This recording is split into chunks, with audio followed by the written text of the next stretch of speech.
Tuloy pa rin ang protesta ng ilang grupo ng mga guro kontra sa K-12 program ng Department of Education.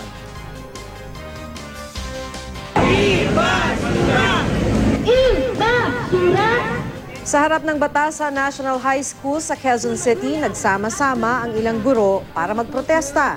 Kasabay raw nito ang protesta rin ng iba pa nilang kasama sa iba't ibang bahagi ng bansa. Target daw nilang makakalap ng 1 milyong pirma para sa petisyong ipahinto ang K-12.